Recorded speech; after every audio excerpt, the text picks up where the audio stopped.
오래간만에 인사드립니다. 취미는 노가리입니다. 요즘 여러분의 계좌는 좀 안녕하십니까? 최근에 미국 주식이 좀 흔들리다 보니까 지수가 하락하는데 베팅하는 인버스 상품을 사볼까 고민하는 분들이 덜어 있으신 것 같습니다. 실제 커뮤니티 같은 곳에서도 지금이라도 숏 사요 라는 글이 종종 보이기도 합니다.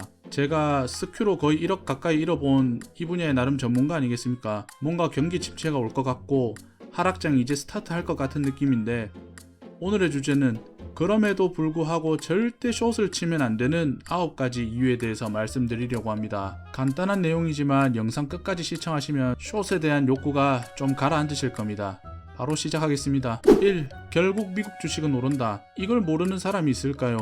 미국 주식은 장기적으로 항상 우상향 해왔습니다. 대공황, 닷컴 버블, 금융위기, 코로나 결국에는 다 이겨내고 회복했습니다. 요즘 간혹 미국이 패권을 잃을 수도 있는 거 아니냐라는 이야기가 한 번씩 있습니다. 트럼프가 너무 막 나가다 보니까 전 세계 국가가 반기를 들면 미국에 타격이 있을 것이다 라는 이야기인데요. 전 결과는 같다고 생각합니다. 아무리 럼프 형이 미친 짓을 해도 미국이 무너질 일은 절대 없습니다. 결국 시간이 지나면 오르는 자산인데 거기에 하락 베팅을 한다? 단기적으로는 몰라도 장기적으로 보면 거의 필패입니다. 2. 하락은 절대 원웨이로 일어나지 않는다. 시장이 빠질 때는 쭉 그냥 떨어지지 않습니다. 악명 높은 닷컴 버블, 금융위기 등이 있었을 때에도 절대 하락으로 한 방에 내려꽂지는 않았습니다. 마이너스 3%, 마이너스 2% 갔다가도 플러스 2% 나오고 이런 식으로 중간중간 꼭 튕겨서 올라옵니다. 문제는 인버스 상품 같은 경우에는 하루 단위로 반응을 하다 보니까 그 중간 반등이 오히려 수익률을 갉아먹게 됩니다. 3.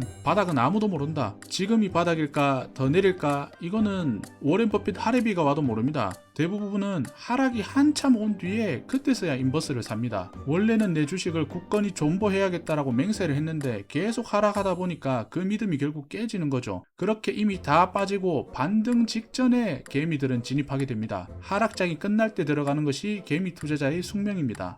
4. 반등 한 방이면 인버스는 폭삭 무너진다. 우리가 인버스를 사더라도 한 배짜리를 사겠습니까? 당연히 3배짜리인 스큐나 속스를 사겠죠. 예를 들어서 나스닥이 기술적 반등으로 하루 3% 오르면 스큐는 바로 마이너스 9% 폭락입니다. 하루짜리 기술적 반등만 나와도 숏은 그냥 머가리가 깨집니다. 멘탈 잡기 힘듭니다. 5. 살 거면 진작 샀어야지. 살 거면 차라리 미 선물이 22,000대로 고점을 갱신해서 야 이거 거품 아니야 라는 말이 나왔을 때 진작 샀어야 됩니다. 스큐가 26에서 27불일 때는 손도 못 대다가 37불인 지금 와서 산다?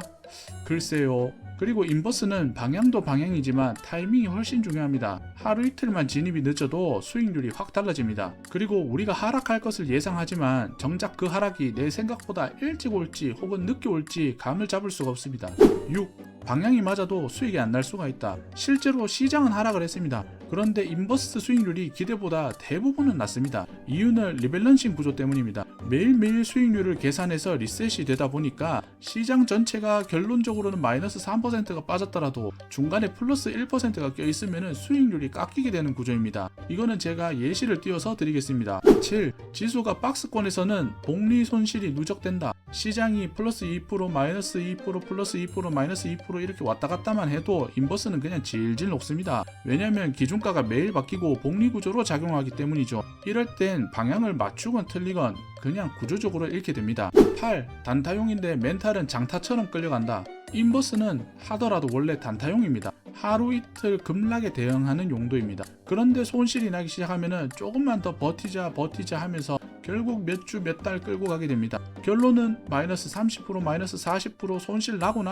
그때서야 손절합니다. 그런 사람이 어딨냐고요? 제가 그랬습니다. 9. 하락장은 기회다. 베팅보다는 매수하는 것이 낫다. 떨어진다고 해서 인버스를 살 게 아니라 좋은 종목을 싸게 담을 기회로 삼는 것이 맞습니다. 인버스는 베팅이고 매수는 전략입니다. 장기적으로는 세일할 때 싸게 사서 들고 있는 사람이 결국에는 승자입니다. 이렇게 제가 정리해드린 9가지를 들어도 난 달라, 난 다르게 할 수 있어 라고 착각하시는 분들이 있습니다. 타이슨이 말했습니다. 누구나 처맞는다, 계획이 있기 전까지는. 그렇기 때문에 굳이 계좌에 손실 나지 마시고 제 영상 보시고 지금이라도 인버스 사볼까 라는 생각은 접으시길 바랍니다. 하락장 잘만 매수하면은 여러분께 기회가 됩니다. 저도 매수할 거고. 영상이 도움이 되셨다면 좋아요와 구독 부탁드리겠습니다. 다음에도 투자에 도움되는 현실적인 이야기로 찾아뵙겠습니다. 취미는 노가리였습니다. 감사합니다.